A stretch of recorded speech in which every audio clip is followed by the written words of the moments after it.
खैर, तो फ्रेंड्स ये बताता है कि भाई मैं बहुत ज्यादा शर्म से लाल हो गया और भयभीत था, फ्राइटेंड था, ब्लस्ट एंड फ्राइटेंड। क्यों था? क्योंकि स्कूल में सब कुछ साइलेंट था, क्वाइट था और सब बैठ चुके थे, तो सबके सामने से मुझे बैठना पड़ा, जाना पड़ा। और डर भी लग रहा था कि एम हेमल जो एक स्ट्रिक्ट टीचर है, कठोर टीचर है, पता नहीं क्या कहेंगे। बट नथिंग हैपेंड, लेकिन कुछ भी घटित नहीं हुआ जैसा कि उसको लग रहा था कि भाई पता नहीं क्या होगा और क्या कहेंगे जो एम हेमल है वो। तो बट नथिंग हैपेंड, कुछ भी घटित नहीं हुआ। एम हेमल सो मी, एम हेमल ने मुझे देखा एंड सेड वेरी काइंडली, और बड़ी दयालुता से कहा, काइंडली का, go to your place quickly little friends, कि friends go to your place quickly, जल्दी से अपने स्थान पर जाओ फ्रेंड्स, छोटे friends, little friends, we were beginning without you, हम तो तुम्हारे बिना ही पाठ शुरू कर रहे थे। We were beginning without you, हम तो तुम्हारे बिना ही पाठ शुरू कर रहे थे, जल्दी से अपने स्थान पर जाओ। I jumped over the bench, मैं कूदा बेंच के ऊपर से, and set down at my desk, और सेट डाउन यानी बैठ गया मेरी डेस्क पर जाकर। Not till then when I got a little over my fright, fright का मतलब है डर या भय। गोट ओवर, ये get, got a little over, जब थोड़ा काबू पा लिया, किस पर? डर पर। जब थोड़ा काबू पा लिया, जब थोड़ा डर पे काबू पा लिया, तब तक मुझे पता नहीं चला कि वहां क्या कुछ हो रहा है। तब मुझे पता चला, did I see that our teacher had on his beautiful green coat. तब मुझे पता चला कि हमारे जो टीचर थे उन्होंने अपना शानदार जो ग्रीन कोट है, एम हेमल ने शानदार ग्रीन कोट पहन रखा था। और शानदार ग्रीन कोट के अलावा उन्होंने क्या पहन रखा था? देखो, इज फ्रिल्ड, फ्रिल्ड का मतलब है झलरीदार, झालर लगी हुई, झलरीदार, फ्रिल्ड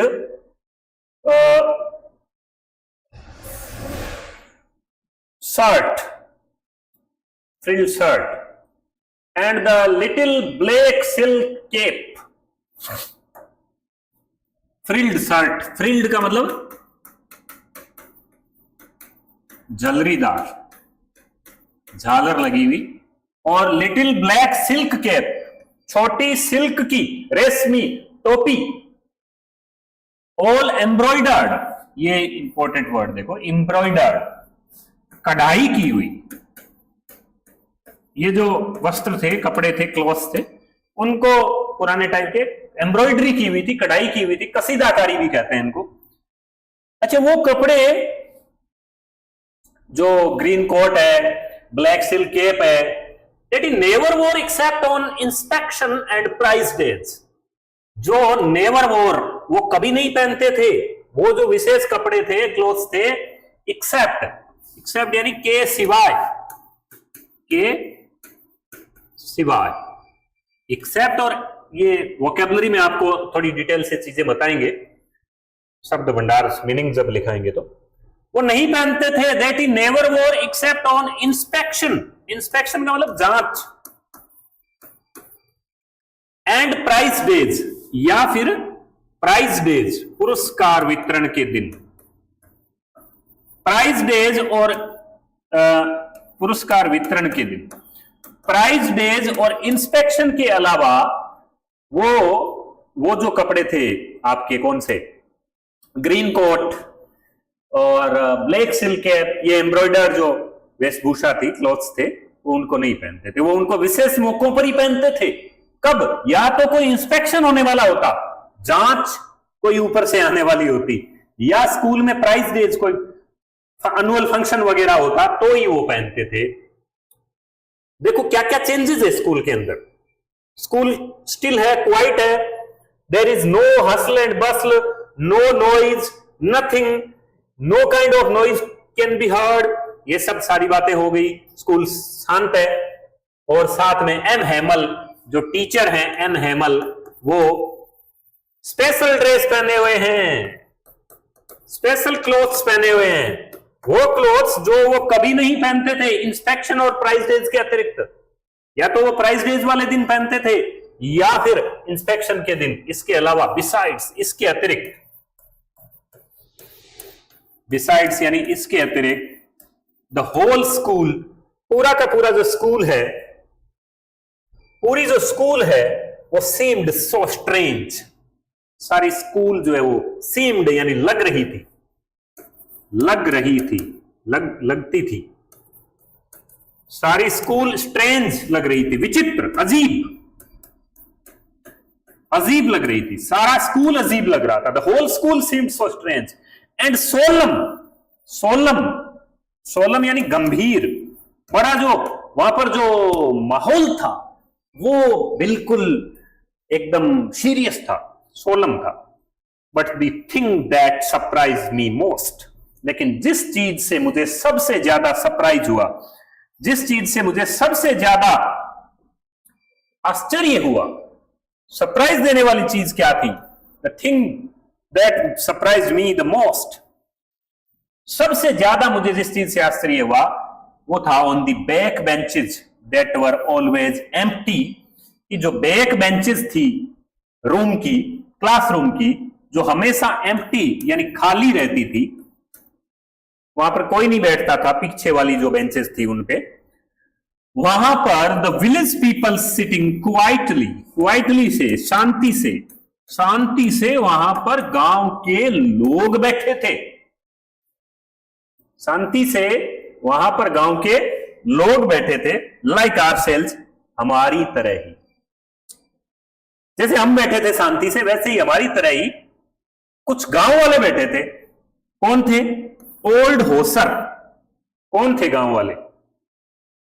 एक था ओल्ड होसर, ये किसी का नाम है, बुजुर्ग बेचारा होसर आया था, with his 3 cornered head, 3 cornered head लगाए हुए, तिकुनी टोपी लगाए हुए, 3 कोनों वाली टोपी लगाए हुए, 3 कॉर्नर्ड हेड से ओल्ड होसर बैठा था। और फॉर्मर मेयर, फॉर्मर यानी पूर्व, पूर्व मेयर, मेयर आप जानते ही हो, एक पोस्ट होती है, पद होता है। एक मेयर बैठे थे, फॉर्मर पोस्ट मास्टर बैठे थे, पूर्व जो डाक का काम करते थे, डाकिया, वो बैठा था। एंड सेवरल अदर्स बिसाइड्स, और इसके अतिरिक्त कुछ अन्य लोग भी बैठे थे, सेवरल अदर्स बिसाइड्स, इसके अतिरिक्त कुछ अन्य लोग भी बैठे थे। कौन कौन बैठे थे देखो, ओल्ड होसर बैठा था, 3 कॉर्नर्ड हेड लगाए हुए, फॉर्मर मेयर बैठा था, फॉर्मर पोस्ट मास्टर बैठा था, और सेवरल अदर्स बिसाइड्स, इसके अतिरिक्त कुछ अन्य लोग भी बैठे थे। एवरीबॉडी लुक्ड सैड, हर कोई दुखी दिखाई दे रहा था, सैड दिखाई दे रहा था, everybody looked sad. And Hauser had brought an old primer, और होसर जो है वो अपने साथ एक प्राइमर लाया था। प्राइमर क्या होता है? एक छोटी किताब, पोथिया। प्राइमरी स्टेज में, शुरुआत में जब बच्चे जिस चीज से वर्णमाला वगैरह सीखते हैं, प्रारंभिक बुक अपन कह सकते हैं, प्रारंभिक पुस्तक, जिससे आपने क ख ग घ ABCD 12 खड़ी सीखते हैं, तो फ्रेंच भाषा की वो प्राइमर लाया था। क्यों लाया था वो अभी पता चल जाएगा। Thumped at the edges, thumped at the edges, thumped का मतलब है, थम्ड बोलेंगे इसको, थम्ड नहीं, अंगूठे के निशान पड़े हुए, यानी उस बुक को इतनी बार पकड़ा हुआ था। जब अपन किसी बुक को ज्यादा यूज लेते हैं तो उसके जो पेजेस होते हैं वो अंगूठों से काले पड़ जाते हैं। थम्ड एट द एजेस, किनारों से, एजेस यानी किनारों से काला पड़ा हुआ। And he held it open on his knees, और उसने इसको अपने मतलब घुटनों पर खोल रखा था, सामने खोल रखा था। जब टीचर पढ़ा रहे थे तो उसने वो प्राइमर खोल रखा था।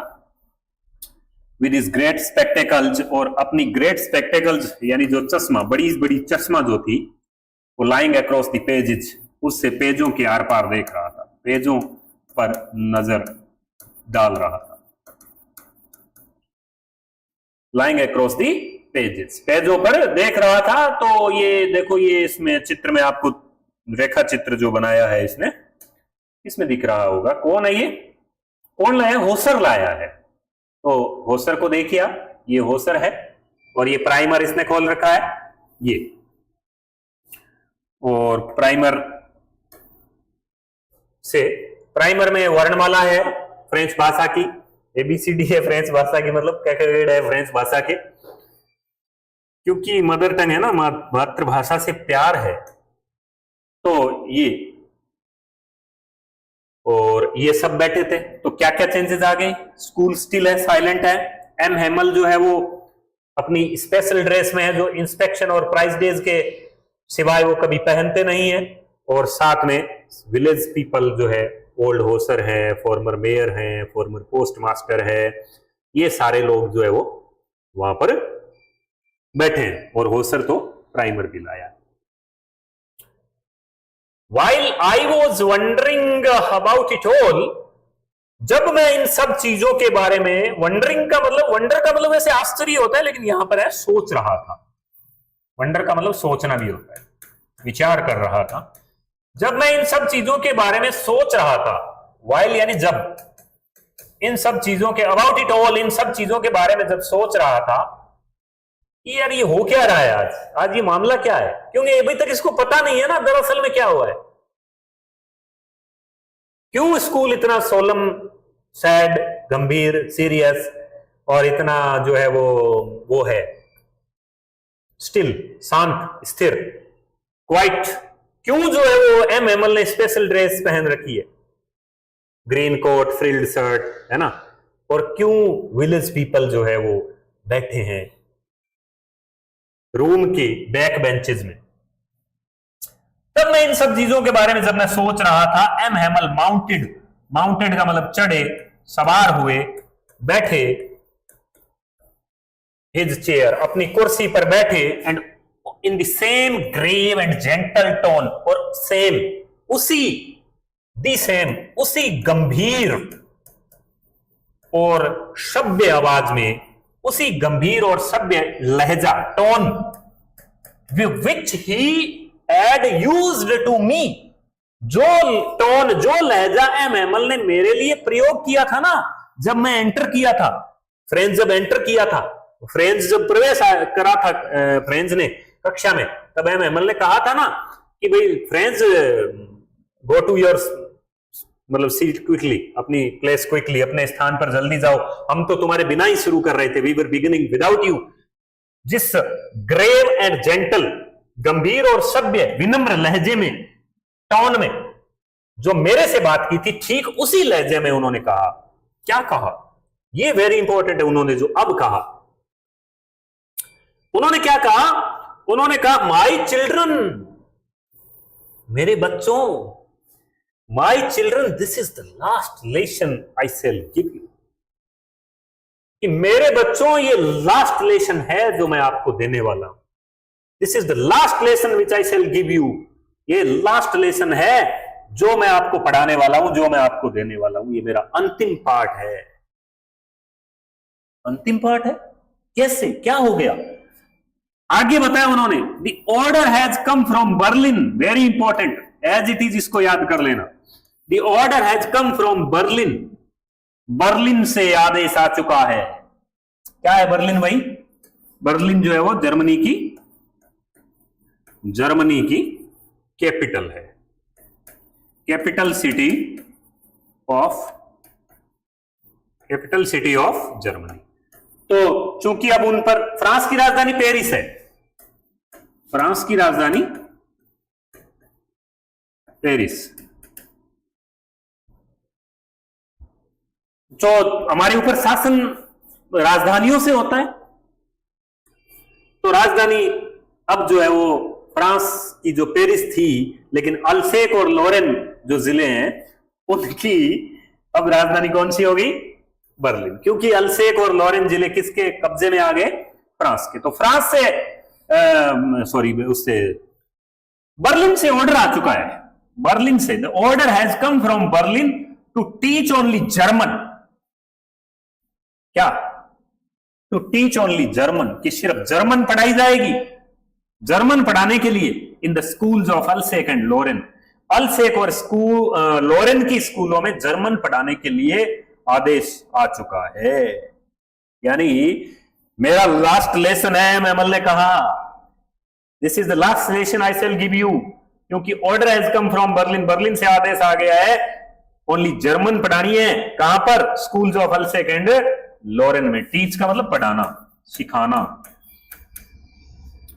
और उन्होंने कह दिया भाई ठीक है ये मेरा लास्ट लेसन है, the new master comes tomorrow, नया अध्यापक कल आ जाएगा, नया टीचर आपको पढ़ाने वाला। कौन सा? जर्मन पढ़ाने वाला, जर्मन पढ़ाने वाला। New teacher comes tomorrow, this is your last French lesson, ये आपका लास्ट फ्रेंच लेसन है, इसलिए I want you to be very attentive, मैं चाहता हूं, I want you to be very attentive, मैं चाहता हूं कि आप लोग सभी, उन्होंने कहा सभी ध्यान दें, सभी अटेंटिव हो, अटेंशन रखें।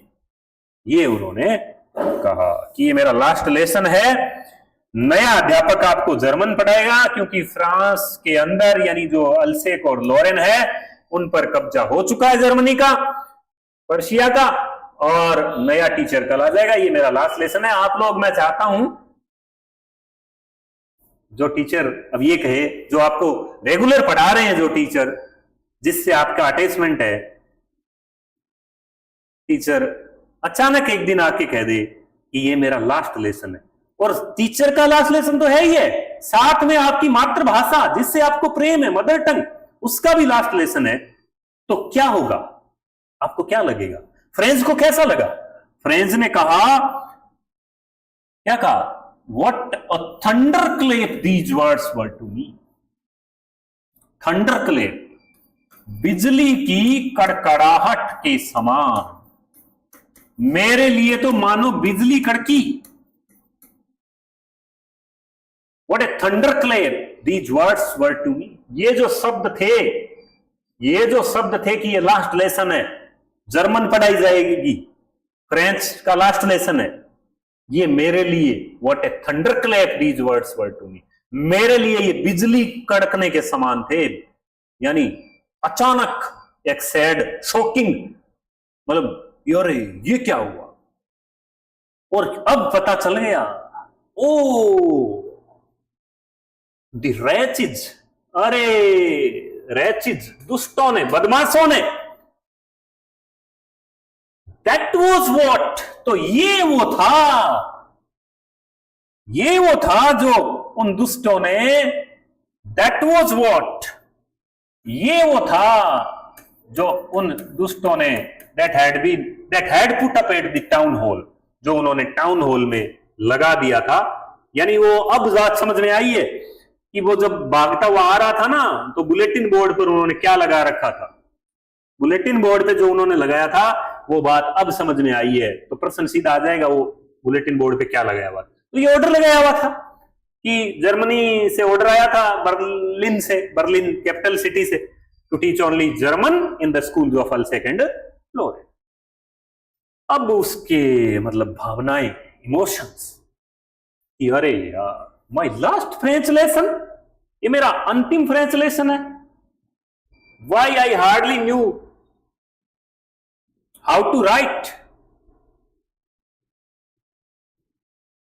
व्हाई आई हार्डली न्यू, अब तो मैं बड़ी मुश्किल से ही लिखना सीखा हूं, आई हार्डली, मुश्किल से ही मैं अभी तक लिखना सीखा हूं, न्यू यानी जाना हूं कि कैसे लिखा जाए, I should never learn any more, अब मैं इसको और नहीं सीखूंगा, आई मस्ट स्टॉप देयर, मुझे यहां रुकना पड़ेगा, फ्रेंच भाषा रोकनी पड़ेगी देन, तो मुझे यहां फ्रेंच भाषा रोकनी पड़ेगी। अरे यार, ओ हाउ सॉरी आई वॉज, मुझे कितना सॉरी है, खेद है, दुख है, for not learning my lessons, मेरे लेसन नए सीखने के लिए मुझे कितना दुख है, फॉर सीकिंग बर्ड्स एग्स, अब उसे अचानक पता चल रहा है कि मैंने लेसन नहीं सीखे, और अब के बाद मुझे फ्रेंच भाषा सीखने का मौका ही नहीं मिलेगा। मैं सीकिंग यानी तलाश करता फिरता था, ढूंढता फिरता था क्या? पक्षियों के अंडे, पाठ पढ़ने की बजाय बर्ड्स एग्स, और गोइंग स्लाइडिंग ऑन द सार, और स्लाइड करता था सार पे, फिसलन फिसलन फिसलन पट्टी होती है ना स्कूलों में, मुझे पढ़ने की बजाय फिसलना अच्छा लगता था। बर्ड्स के एग्स, पक्षियों के अंडे ढूंढना पसंद करता था। अरे यार, my books that had seemed such a nuisance a while ago, मेरी किताबें जो मुझे सीम्ड यानी लगती थी, प्रतीत होती थी, सच यानी ऐसी न्यूसेंस का मतलब सिरदर्द मान लो आप यहां पर, यानी समस्या, परेशानी, न्यूसेंस। मुझे किताबें लगती है, सबको ही लगती है, विद्यार्थी जीवन में ऐसा लगता है कि यार ये किताबें क्या है, इनका पीछा छूटे इनसे। लेकिन जब आपको पता चले रियल में कि आपसे किताबें कोई छीन रहा है, नहीं पढ़नी है, तो वो कहता है कि जो किताबें मुझे थोड़ी देर पहले बड़ी समस्या लग रही थी, सो हैवी टू कैरी, जिन्हें ले जाना मुझे बड़ा भारी लग रहा था, हैवी टू कैरी, जिन्हें ले जाना भारी लग रहा था, माई ग्रामर, मेरी व्याकरण की किताब, एंड माई हिस्ट्री, और मेरी इतिहास की किताब, हिस्ट्री ऑफ द सेंट्स, संतों के इतिहास की किताब, भाई जो किताबें, अचानक से इसका देखो एटीट्यूड बदल गया है कि यार देखो कैसे मुझे जो है वो जो किताबें न्यूसेंस लग रही थी, मेरी इतिहास की किताब, सेंट्स, संतों की, अब मुझे ओल्ड फ्रेंड्स की तरह नजर आने लगी अचानक। Now that I couldn't give up, जिन्हें मैं कुडंट गिव अप, नहीं छोड़ सकता। गिव अप यानी छोड़ना, त्यागना। कैसे त्याग दूं मैं इनको, इन किताबों को, मेरी ग्रामर की, फ्रेंच की ग्रामर की किताब, फ्रेंच की। देखो जब लैंग्वेज हटाई जाती है तो उस लैंग्वेज, सिर्फ लैंग्वेज ही नहीं हटती, उस लैंग्वेज से जुड़ा हुआ, भाषा से जुड़ा हुआ कल्चर, संस्कृति भी हट जाती है, इतिहास हट जाता है, सब कुछ, मतलब भाषा से ही जुड़ी हुई संस्कृति है, इतिहास है। तो सारी चीजें मुझे जो लग रही थी, नहीं नहीं नहीं नहीं। और देखो ये तो किताबों के बारे में, उसके विचार बदले। और M Hamel too, the idea that he was going away, और एम हैमल ये विचार मात्र, एम हैमल ये विचार, आइडिया यानी ये विचार ही, ये सोचना ही कि वो जा रहे हैं। The idea that he was going away, that I should never see him again, और वो मुझे अब कभी नहीं मिलेंगे, मैं उन्हें कभी नहीं देखने वाला हूं, made me forget all about his ruler. देखो ये एम हैमल को पसंद कम करता था, क्योंकि एम हैमल क्या थे, थोड़े स्ट्रिक्ट थे, स्ट्रिक्ट यानी कठोर थे, और हाथ में रूलर रखते थे, डंडा रखते थे। लेकिन जब ये आइडिया, ये विचार मात्र कि वो जा रहे हैं, इस विचार ने मुझे उनके बारे में सब कुछ मैं भूल गया, सारी जो बातें थी ये भूल गया कि वो कितने, मैं उनके डंडे के बारे में भूल गया, made me forget all about his ruler, सब कुछ उनके डंडे के बारे में भी भूल गया। And how cranky he was, cranky का मतलब सनकी, कितने वो सनकी टाइप के थे, क्रैंकी थे, कि कितने वो क्रैंकी है वो मैं भूल गया। तो पुअर मैन, बेचारा, एम हैमल बेचारे व्यक्ति, बेचारा व्यक्ति, पुअर का मतलब यहां गरीब नहीं है, बेचारा व्यक्ति। It was in honour of this last lesson, इस अंतिम पाठ के सम्मान में, आदर में। अब मुझे पता चल गया कि इन्होंने व्यास जो स्पेशल ड्रेस है वो क्यों पहनी है, विशेष पोशाक जो है वो क्यों पहनी है, in honour of this last lesson, इस अंतिम लेसन के सम्मान में, had put on his fine Sunday clothes, fine Sunday clothes, अच्छा संडे क्लोथ्स, उन्होंने क्या पहने, फाइन संडे क्लोथ्स, ये वेरी इंपॉर्टेंट है, थोड़ा ध्यान दे।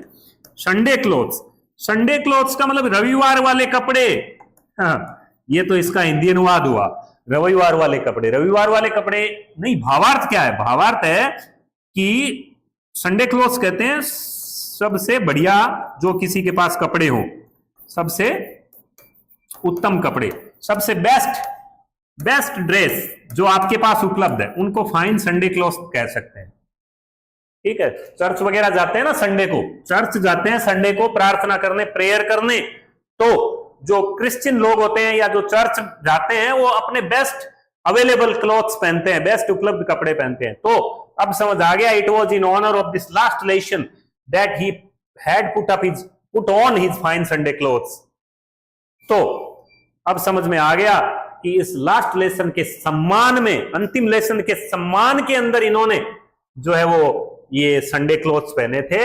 एंड नाउ आई अंडरस्टूड, और अब मैं समझ गया, अंडरस्टूड यानी समझ गया, एंड नाउ आई अंडरस्टूड, अब मैं समझ गया, क्या समझ गया, why the old man of the village were sitting there, कि गांव के old man, village were old man of the village, गांव के ओल्ड मैन वहां पर क्यों बैठे थे, there in the back of the room, कमरे के बैक में गांव के लोग क्यों बैठे थे, ये बात भी समझ आ गई।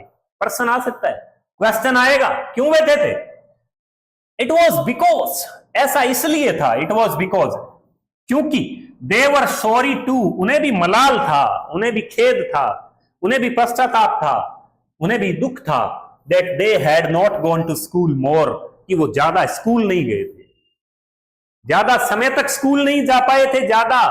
It was their way of thanking our master, way यानी तरीका, ये उनका तरीका था एक, क्या तरीका था उनका, थैंकिंग आवर मास्टर, शुक्रिया कहने का, धन्यवाद देने का, आभार व्यक्त करने का, किसका, हमारे मास्टर का, हमारे टीचर का, for his 40 years of faithful service. M Hamel 40 साल से, 40 years से वहां सेवा कर रहे थे, फेथफुल निष्ठावान, 40 साल से निष्ठावान सेवा कर रहे थे वहां पर, and of showing their respect. तो वो गांव वाले क्यों आए थे वहां पर, टू थैंक देयर टीचर, उनके टीचर को शुक्रिया अदा करने के लिए आए थे। 40 सालों से निष्ठावान फेथफुल सर्विस जो कर रहा था, साथ में वो रेस्पेक्ट दिखाने आ रहे थे, आदर सम्मान दिखाने आए थे अपने उस देश के प्रति, उस देश के प्रति वो आदर दिखाने आए थे, दैट वॉज देयर्स नो मोर, जो अब उनका नहीं था, यानी जो देश अब उनका नहीं रहा था, क्योंकि उस देश पर, देश के उस भाग में, उस पार्ट में जिसमें वो रह रहे थे, उस पार्ट में किसका कब्जा हो गया था, जर्मनी का कब्जा हो गया था। तो यहां तक इस टेक्स्ट को इस क्लास में हम पढ़ेंगे। इतनी देर, इतनी दूर का जो लेसन पढ़ा है, उस लेसन का जो वोकेबलरी है, शब्द है, मीनिंग है, वो आपको समझा देते हैं कि कहां से समझेंगे आप। देखिए, उन मीनिंग्स को आप लिख लें, लिखना जरूरी है। वोकेबलरी इसकी देख लेते हैं, जो अपन ने इतनी दूर पढ़ा है उसमें जो शब्द आए हैं, उन शब्दों को आप अच्छे से जान लें, फिर इस लेसन को दोबारा पढ़ें जो पढ़ाया गया है। वोकेबलरी का पहला पार्ट है द लास्ट लेसन, तो ये शुरू में आया था, ये इनको लिख लें आप। मैं आराम से स्क्रीन पे भी हट भी जाता हूं, और देखो इन साथ में आपको उच्चारण भी बता दिए जाएंगे, है ना। तो देखो, in great dread of, in great dread of का मतलब है बहुत बड़ा डर था। ग्रेट ड्रेड ऑफ स्कोल्डिंग था ना, वो ड्रेड का मतलब ड्रेंड लिख दिया इन्होंने, ड्रेड, ड्रेड, ड्रेड का मतलब डर या भय, बहुत बड़ा डर था, डर या भय। स्कोल्डिंग किसका, डांट का। अच्छा, इन मीनिंग्स को आप लिखेंगे तो साथ में आपको लेसन्स की एक तरह का रिवीजन भी हो जाएगा। स्कोल्डिंग, डांट या फटकार। अच्छा, इन मीनिंग्स के कुछ मैंने जो वेरी इंपॉर्टेंट शब्द हैं उनके समानार्थी भी लिखे हैं, और मैं आपको बता दूं कि वर्ड मीनिंग सिर्फ आपके इस लेसन में ही काम नहीं आएंगे। वर्ड मीनिंग जो है वो आपके वोकेबलरी के क्वेश्चन आते हैं पैसेज में, वहां उनकी कोई अलग से तैयारी नहीं होती है, उसके लिए काम में आएंगे। आपको क्वेश्चन के आंसर बनाने में काम आएंगे, अदर जगहों पर भी काम में आएंगे, तो उनको उनके समानार्थी भी। स्कोल्डिंग को चाइडिंग भी कहते हैं, रिब्यूकिंग भी कहते हैं। चाइडिंग या रिब्यूकिंग स्कोल्डिंग का ही मतलब है, तो ये भी आप लिख लें। हैड सेड, हैड सेड यानी कहा था। इन जो वर्ड्स हैं इनको आप लेसन की लाइनों में समझेंगे तो आपको लेसन की लाइन एकदम अच्छे से समझ में आ जाएगी, ठीक है। तो हैड सेड यानी कहा था, would question us, would question अस का मतलब है हमें प्रश्न पूछेंगे। एम एमएल ने कहा था ना, ही वुड क्वेश्चन अस, किस पे? पार्टिसिपल्स पे। किस पे प्रश्न पूछेंगे? पार्टिसिपल। पार्टिसिपल क्या होता है भाई? ए टॉपिक ऑफ ग्रामर, व्याकरण का एक टॉपिक है। पार्टिसिपल किन्हें कहते हैं? वर्ब से बनने वाले एडजेक्टिव, क्रिया से, वर्ब से, क्रिया से जो विशेषण बनते हैं ना, ये आपको बस ऐसे ही समझाने के लिए लिख दिया मैंने, वर्ब से बनने वाले एडजेक्टिव को पार्टिसिपल, प्रेजेंट पार्टिसिपल और पास्ट पार्टिसिपल। ठीक है, दो मूलतः होते हैं, एक परफेक्ट पार्टिसिपल भी होता है, ग्रामर का टॉपिक है। ये पार्टिसिपल का एक उदाहरण है, हैविंग फिनिश्ड, ये पार्टिसिपल है। Having finished my homework I went out to play. Having finished my homework, मेरा होमवर्क करने के बाद मैं खेलने चला गया। तो ये ज्यादा कुछ नहीं है, पार्टिसिपल को समझाने के लिए ये लिखा है। ठीक है। चर्पिंग का मतलब, चर्पिंग का मतलब चहचहा रहे, पक्षी चहचहा रहे थे ना जंगल के किनारे पर, एज, किनारा। और ये देखो, ये कुछ मैंने चीजें आपके लिए क्रिएट की है। देखो एज, एज का मतलब किनारा, EDGE एज किनारा, और AGE एज, इसका उच्चारण थोड़ा अलग है, ये उम्र होता है। थोड़ा सा उच्चारण, प्रोनाउंसिएशन भी अलग है और थोड़ी सी स्पेलिंग भी। तो ये एज, ये अतिरिक्त जानकारी के लिए लिख दिया। वुड्स, वुड्स जंगल, है ना। देखो कुछ चीजों के आगे सिंगुलर में एक वचन जब शब्द होता है तो अर्थ अलग होता है, और बहुवचन होते ही थोड़ा अर्थ अलग हो जाता है। वुड का मतलब लकड़ी, वुड्स यानी जंगल, लकड़ी और जंगल। ठीक उसी तरीके से देखो, गुड, अच्छा, गुड्स सामान, गुड यानी अच्छा, और गुड्स सामान या माल। जब बहुवचन लग जाता है ना तो अर्थ में कईयों के अंतर आ जाता है। वाटर पानी, लेकिन वाटर जो है वो प्राय समुद्र के लिए इस्तेमाल होता है, वाटर्स। आयरन लोहा, लेकिन आयरन यानी जंजीरें, हथकड़ी वगैरह, जंजीरें। पीपल, पीपल लोग, लेकिन ए पीपल आ जाए ना तो इसी में नेशन, देश।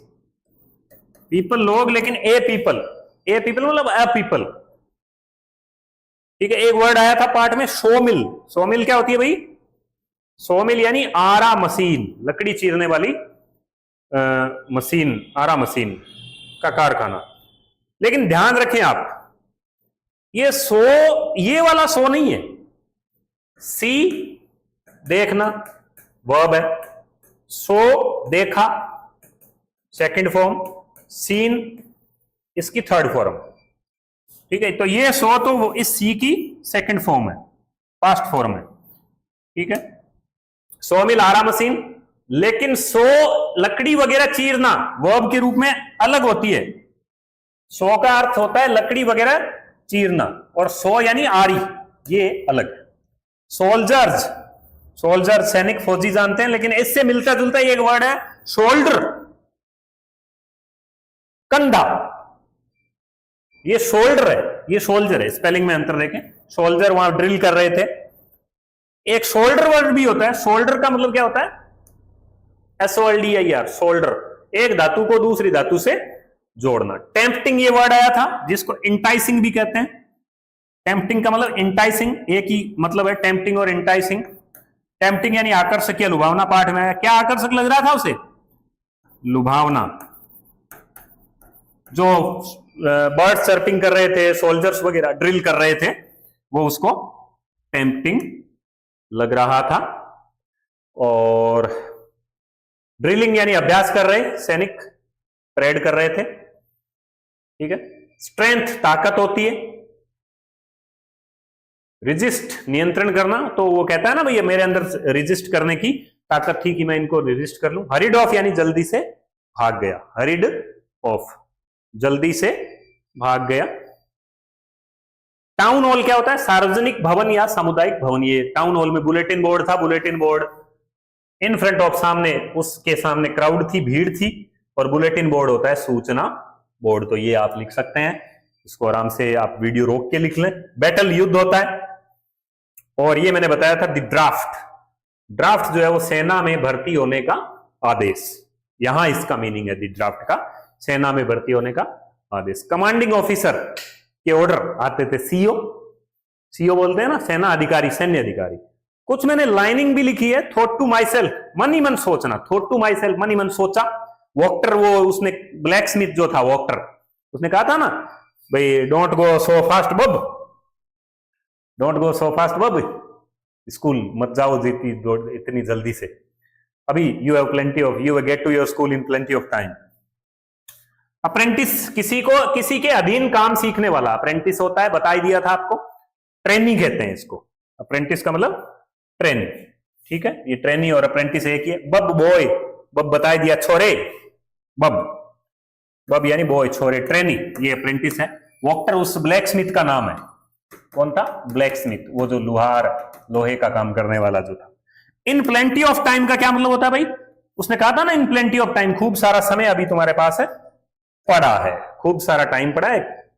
और ऑल आउट ऑफ ब्रीथ, हाँफता हुआ, जिसको गैस्पिंग कहते हैं, गैस्पिंग, हाँफता हुआ।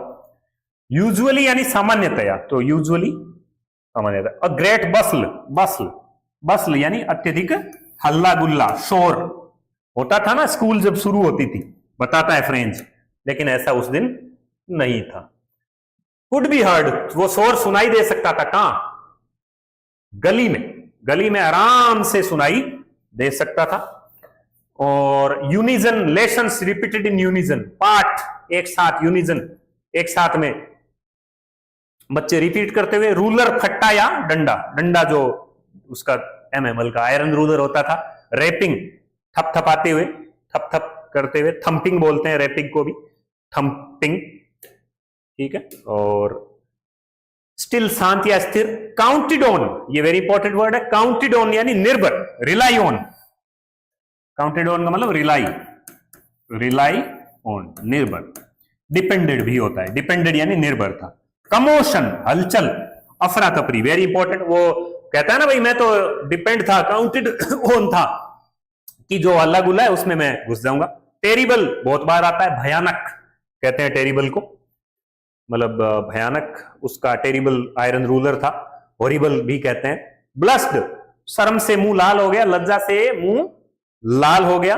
और फ्राइटन्ड, फ्राइटन्ड का मतलब डरना, भयभीत होना, भयभीत था। और स्केयर्ड भी, स्केयर्ड, स्केयर्ड भी कहते हैं इसको, स्केयर्ड, ठीक है। नॉट टिल देन यानी तब तक की नहीं, वो कहता है ना मैंने तब तक नोटिस नहीं किया जब तक मैंने fret get got a little over my fright, जब तक मैंने डर पर काबू नहीं पा लिया, जब तक मैंने भय पर काबू नहीं पा लिया तब तक मुझे नहीं पता चला।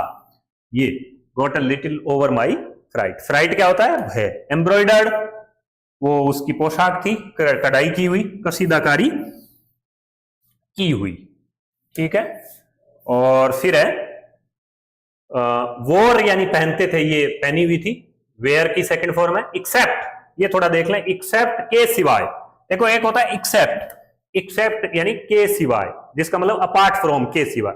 एक्सेप्ट के सिवाय। एक्सपेक्ट, ये एक्सपेक्ट है, स्पेलिंग का फर्क है। आशा करना, और ये है एक्सेप्ट, स्वीकार करना। आशा करना एक्सेप्ट, और एक्सेप्ट ये स्वीकार करना, ये एक्सेप्ट, ये के सिवाय। ये तीन वर्ड है एक जैसे, थोड़ा थोड़ा अंतर है, इसको नोटिस कर लें। और बिसाइड और बिसाइड्स, ये भी देख लें आप। बिसाइड्स, बिसाइड्स के इसके अतिरिक्त, जिसका मतलब होता है in addition to, in addition to, इसके अतिरिक्त। बिसाइड्स का मतलब भी इसके अतिरिक्त। एक होता है बिसाइड, बिसाइड मतलब पास में, करीब। एस लगते ही अर्थ अलग हो गया, बगल में, पास में या बगल में, ठीक है। तो बिसाइड, बिसाइड्स और बिसाइड में अंतर है। एक्सेप्ट के सिवाय, एक्सपेक्ट आशा करना, एक्सेप्ट स्वीकार करना। और फिर सोलम गंभीर, और फॉर्मर पूर्व होता है, पहले पहले वाला, पूर्व, पूर्व दिशा नहीं है ये, फॉर्मर पूर्व, पहले वाला। क्वाइटली शांति से। प्राइमर आपको बता दिया था पहले, प्रारंभिक पुस्तक या पोथ या थम्ड। ये उच्चारण देखें आप, थम, ये जो उच्चारण होता है ना, ये इसमें बी साइलेंट होता है, थम बोलेंगे। जैसे कंगा होता है ना, उसमें भी बी साइलेंट होता है, कॉम बोलेंगे। तो इस प्रकार बॉम, बम, बम, बॉम्ब नहीं बोलेंगे, बम भी नहीं बोलेंगे, बॉम्ब। तो ठीक उसी के लिए थम्ड, अंगूठे के निशान पड़े हुए। स्पेक्टेकल्स, ये चश्मा, ये अंतर देख लें, स्पेक्टेकल्स एस लग गया तो स्पेक्टेकल्स हो गया, जिसका मतलब होता है चश्मा, स्पेक्टेकल्स। और स्पेक्टेकल का मतलब दृश्य, एस नहीं है तो दृश्य। लाइंग अक्रॉस द पेजेस, पन्नों के पार पार देख रहा था वो होशर। और माउंटेड यानी चढ़े या बैठे, सवार हुए। और ग्रेव एंड जेंटल, गंभीर हुआ, सभ्य, वो टोन थी उसकी, लहजा था टोन किसका, एम हेमल का। और अटेंटिव, उसने कहा ध्यान दे। थंडरक्लैप अभी बता ही दिया था, बिजली की कड़कड़ाहट के समान थे। और रैचिज यानी दुष्ट लोग। और स्लाइडिंग होती है फिसलन। और न्यूसेंस, ये इंपॉर्टेंट है, मुसीबत या सिरदर्द या समस्या, भूख लग रही थी ना उसको। सेंट्स, संत। गिव अप, त्याग देना या छोड़ देना। क्रैंकी कौन थे, सनकी, विम्सिकल भी कहते हैं। सनकी कौन था भाई, सनकी था एम हेमल, लग रहा था उसको। पुट ऑन, पहनना। फाइन संडे क्लॉथ्स बता ही दिए थे आपको, किसी व्यक्ति के पास उपलब्ध सबसे अच्छे व सुंदर, मतलब कपड़े, सबसे अच्छे व सुंदर कपड़े। फाइन संडे क्लॉथ, सबसे अच्छे सुंदर कपड़े। फेथफुल यानी निष्ठावान। तो ये वोकेबलरी आपको बता दी गई है, और इतनी दूर की वोकेबलरी को आप अच्छे से तैयार कर लें। वोकेबलरी तैयार करने से आपके न सिर्फ पैसेज तैयार हो जाएंगे, बल्कि आपको इसमें बहुत फायदा जो है वो मिलने वाला है ना। तो ये जो लेसन है, ये फ्लेमिंगो जो अपनी बुक है वो चल रही है, और इसका ये एक पार्ट हमने पूरा किया है। इतनी दूर के लेसन को आपको अच्छे से समझा है। इसके क्वेश्चन आंसर हम बाद में करेंगे, लेसन पूरा होने के बाद में। वर्ड मीनिंग आपको बता दिए हैं और अच्छे से ट्रांसलेट कर दिया है, और आपके सुझाव इसमें आमंत्रित हैं। और अगले भाग में हम बाकी बचे हुए लेसन को पढ़ेंगे। तब तक के लिए शुक्रिया, नमस्कार।